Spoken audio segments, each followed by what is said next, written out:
Hello, I'm Dango Rose. Welcome to the Mountaineer Podcast, where everybody's listening. The Mountaineer brings you the latest news of the Peak to Peak region, in print, online, through our podcast, social media, and special publications. Now, listen in to the latest news of the area with our local journalists.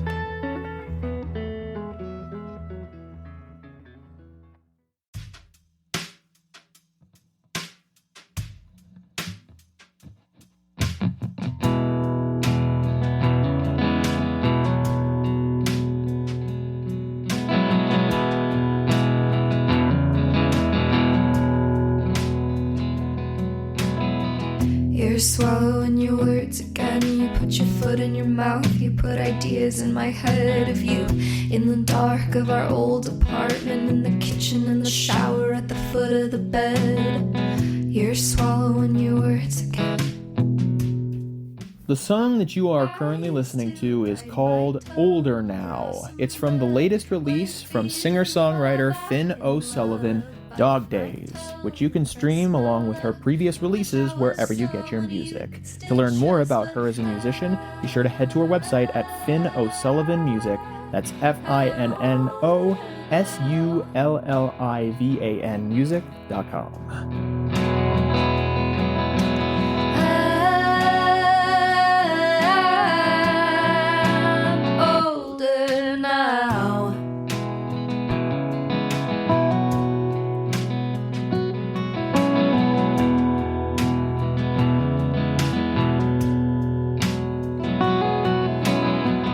Hello there, everybody. My name is Jamie Lammers, and welcome to the Mountaineer Podcast, where today I'm bringing you our regular segment from our correspondent, Maryann Rosen. Before we get started, though, our preliminary announcements. If you haven't subscribed to the Mountaineer yet, and you're looking for ways to support news from peak to peak, then be sure to head to the mtnear.com and click on the subscribe button in the top right corner of our homepage. From there, you'll get full access to our digital archives and scanned copies of our physical newspaper. And you can choose to receive copies of a physical subscription and send them to your mailbox or to the mailbox of someone that you love.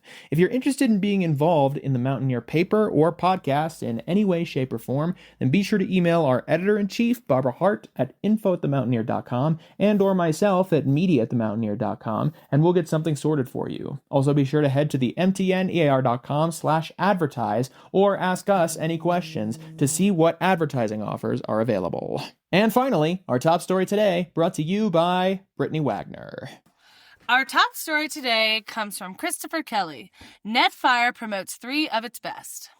There was a lot to celebrate on Friday, July 4th, 2025, and right after the Netherland Fire Protection District drove their impressive vehicles through the streets for the parade, district firefighters, staff, and board members gathered at their main station to continue the celebration by promoting 3 of its lieutenant candidates. Today marks a special day for our fire department, our firefighters, and our community, Chief Charlie Schmidtman began in his opening speech to the crowd. This day honors the chosen path of service, courage, and dedication our 3 newly promoted lieutenants have accepted.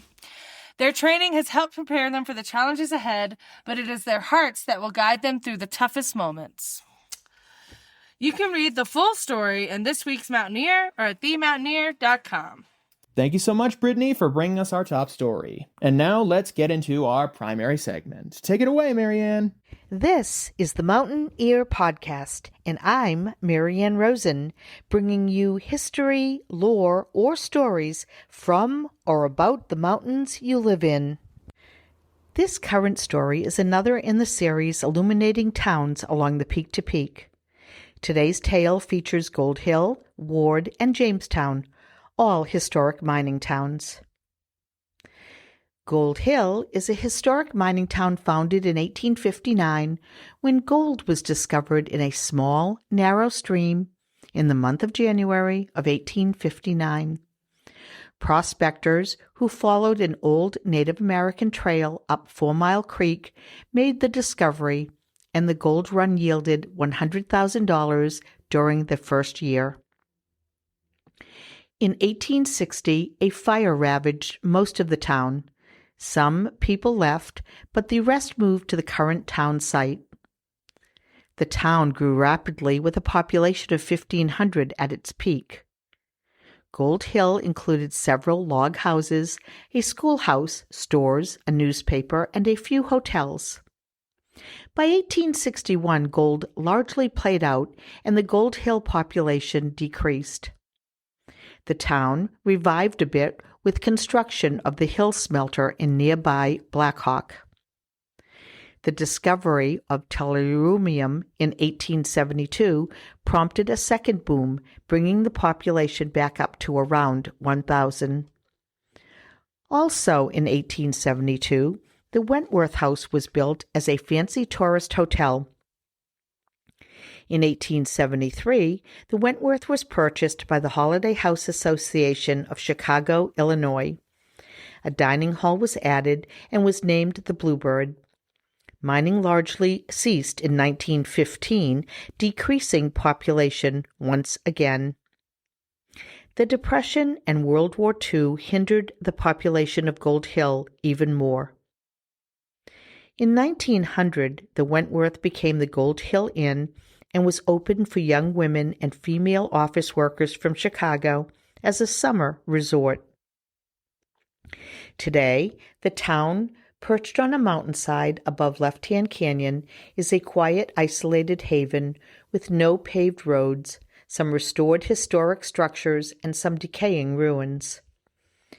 Gold Hill is an unincorporated community with a population of around 288. Often labeled as a ghost town, this is an inaccurate description.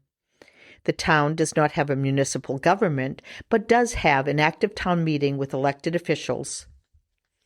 Accessible from Left Hand Canyon Road, Sunshine Canyon Road, Gold Run Road from Salina, 4 Mile Canyon Road, the town consists of a small museum, a general store, and other businesses. There is also a 2-room schoolhouse, which since 1873 has been the oldest continuously operated public school in Colorado. The Bluebird Lodge and Gold Hill Inn, mentioned before, are also still operational. After sitting empty for a decade in the 50s, Barbara and Frank Finn purchased and reopened the Gold Hill Inn in the 1960s with an ever-changing menu using local ingredients and featuring live music showcasing bluegrass, folk, and the blues. The Gold Hill Inn is open late spring until early fall, as snows in winter render Gold Hill inaccessible to vehicles without chains or 4-wheel drive. We'll return with more from Maryann Rosen after this quick message. Interested in participating in the 2025 Studio Tour Map? We are in production to create a unique map of the Studio Tour region from Allens Park to Central City. The map will include all galleries and artists that are participating in the tour at no charge. There are a limited amount of ad spaces available on the back of the map as well.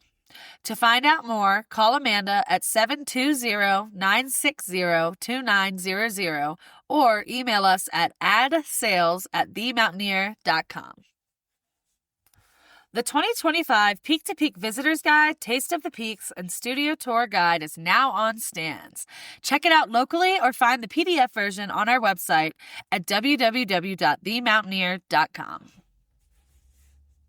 Welcome back. Let's get back to Maryann Rosen. Down the road a bit, located on a mountainside at the top of Left Hand Canyon at 9,450 feet elevation and near the Peak to Peak Highway, lay Ward, Colorado. This former mining settlement, founded in 1860 and currently a home rule municipality in Boulder County with a population of 126, was once one of the richest towns in the state. With 2,500 people at its peak, Ward was once considered as an option to be the capital of Colorado. The town is named for Calvin Ward, who first prospected a claim in 1860 on the site known as Miser's Dream. Its post office was established in 1863, with the town's name officially becoming Ward in 1864. The city was incorporated in 1896. After Calvin Ward's discovery, the town really boomed the following year with the discovery by Cyrus W. Deardorff of the Columbia vein. Over the next decade, mines remained money-making. One silver mine produced over 2 million troy ounces of silver, or 62 tons. Population increased during the mine's profitability. The railroad reached Ward in 1898, arriving over the Whiplash and Switzerland trails, which climbed 4,000 feet from Boulder, over 26 miles. This allowed also for the beginning of tourism in this picturesque town and area. 1900 brought a fire which destroyed over 50 buildings. However, since mines were still successful, the town was rebuilt. Ward experienced a decrease in population over the next 2 decades as mining also declined. By the 1920s, the town was largely deserted. Construction of the Peak-to-Peak Highway in the 1930s and easier access to Rocky Mountain National Park led to a revival of Ward. That really was short-lived, and during World War II, the town's year-round population dropped to about 4. The 1960s saw the town grow to a population of 100 with an influx of nature lovers and so-called hippies. Businesses on Main Street added a restaurant, a coffee shop, an art gallery, and a general store. A few historic sites remain, including the old Catholic church and the old Ward Schoolhouse, which now serves as the post office, town hall, and library.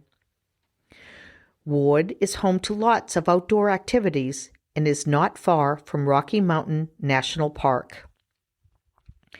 Brainerd Lake Recreation Area, with access trails to the Indian Peaks Wilderness in a chain of 3 lakes leading to the Continental Divide, has its entrance in Ward. Ward was also home to Hazel Schmall, who was at one time Colorado's state biologist. Schmall was known for her conservation and as a botanist. She played a crucial role in the establishment of several state parks. Schmall, who died in 1990, was also the first woman to earn a Ph.D. in botany from the University of Chicago and was one of the earliest people to be associated with the concept of ecology. She was also credited with having the columbine declared the state flower of Colorado. And then there is the rumor and hearsay that some believe that Patty Hearst, known for her kidnapping in the 1970s and subsequent involvement with the Symbionese Liberation Army, which does not have a link to Ward, actually used the town as a hideout for a while. This rumor, though totally interesting, is actually unsubstantiated. One of the oldest mining camps in the area is Jamestown, Colorado, popular today as a spot for outdoor enthusiasts who enjoy hiking, biking, and nature exploration, and a population of 245, has a history of mining gold, tellurium ore, silver, and during World War I, fluorspar. Tucked away in a valley along James Creek in Boulder County, the town is described as a small, groovy mountain community. Rancher George Zweck is credited with being the first non-Indigenous settler to build a cabin on the future site of the town in 1860. As his cattle grazed, Zweck passed the time by prospecting gold in the surrounding hillsides. By 1864, he had been joined by about 400 other prospectors. There were a few lucrative veins found, resulting in a gold camp first called Elysian Park. Miners dispersed under the belief that there was not much profit to be had here.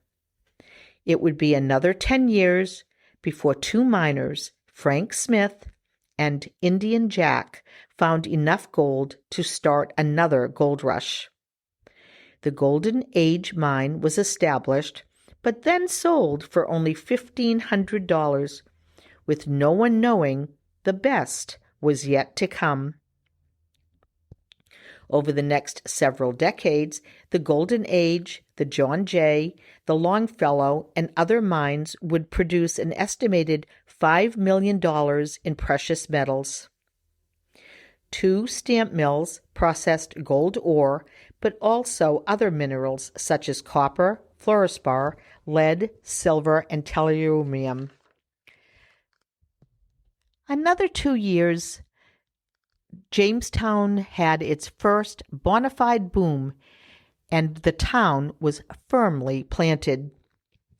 This boom necessitated the need for a schoolhouse, hotels, saloons, dance halls, a church, numerous stores, restaurants, gambling parlors, brothels, sawmills, and homes. A stagecoach came and went 3 times a week, and a toll road opened in Left Hand Canyon from Boulder. Interestingly, Boulder was established as a supply town for Jamestown, Gold Hill, and Ward, where the action was back then. Early Jamestown was a rollicking western boomtown. The town was incorporated in 1883. There are some differences of opinion over where the town's name came from. Some say it was named for James Smith, a gold prospector. Some say its name came from the James Creek, and others that it was named for James Arbuthnot, who diverted water in 1860 from the St. Vrain River to create a pond which supplies James Creek. A flood in 1894 carried half the town away, and population decreased. The post office closed in 1930, but reopened again in 1932. There was a small resurgence of mining in the 1940s. However, as mining eventually stopped, the town lost population. Another flood in 2013 isolated the town, and all residents were evacuated by air. Today, there is not much in this small mountain community. The hub is probably the Jamestown Mercantile, located on Main Street. The Mercantile serves breakfast, lunch, and dinner, and serves as a community hangout and a local meeting place. In keeping with a tradition many decades old, there is live music a few nights per week. The post office, once located in the old Jamestown Mercantile Company, is now its own building after some years of controversy. The history, especially the mining history of this country, is evident in the towns along the peak to peak. So keep a watch out for yet another podcast story coming soon, which will spotlight Allen's Park, a few ghost towns, and end up in Estes Park. Listen in next time to the Mountain Ear Podcast for more mountain history, lore, or stories. I'm Maryann Rosen. Thank you for listening. Thank you so much, Maryann, for bringing us another great segment. I'll be back very soon with an episode of Music of the Mountains. In the meantime, if you want to share this episode or other episodes of our podcast around with whoever you see fit, then be sure to head to the mtnear.com and scroll near to the bottom of our homepage, or head to our podcast's main hub at the mtnearpodcast.buzzsprout.com to see a full archive of all of our episodes. Again, be sure to reach out to info@themountaineer.com and or media@themountaineer.com if you're interested in being involved with the newspaper or podcast in any way, shape, or form, including advertising. And finally, for all of our most important links, you can head to our individual episode descriptions of our podcast to find our Facebook, YouTube, Instagram, and events calendar, where you can submit local events coming to your venue, or you can find more of our important pages on the top right side of our homepage. I'll see you guys next time. Have a great rest of your day. Horizon is foggy, can't see the forest from the trees. Night is falling. A darkness I don't wanna believe is me. Practice no more trying.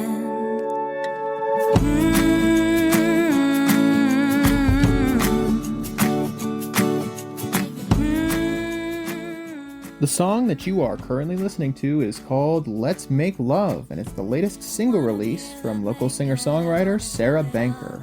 You can stream the new single along with her previous releases wherever you get your music. She'll be performing in 2 peak-to-peak venues very soon. On Thursday, August 14th, starting at 6:30 p.m., she'll be performing at Toss Wood-Fired Eatery, located at 63 Main Street in Rollinsville. Then, on Sunday, August 17th, she'll be performing at the Nederland Farmers Market, located at 80 East 2nd Street in Nederland. The Farmers Market starts at 10:30 a.m. For more information about her shows and her as a musician, then be sure to head to her website, sarahbankermusic.com.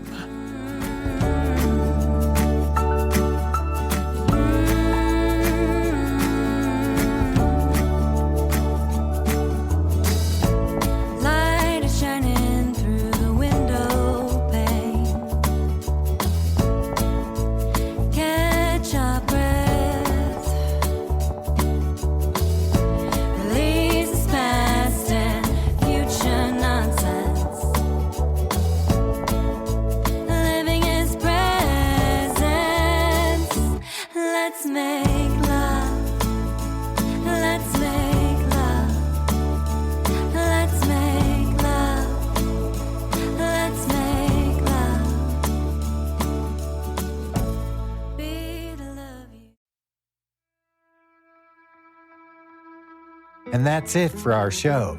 Subscribe online to get more access to more news, weekly updates to our community calendar, and a link to our YouTube channel by visiting themountaineer.com. Be sure to use the coupon code PODCAST when subscribing for a 10% discount, only available to our listeners. If you are in the local peak-to-peak area, be sure to pick up a print edition of The Mountaineer at a local business. I'm Dango Rose. Thank you for listening.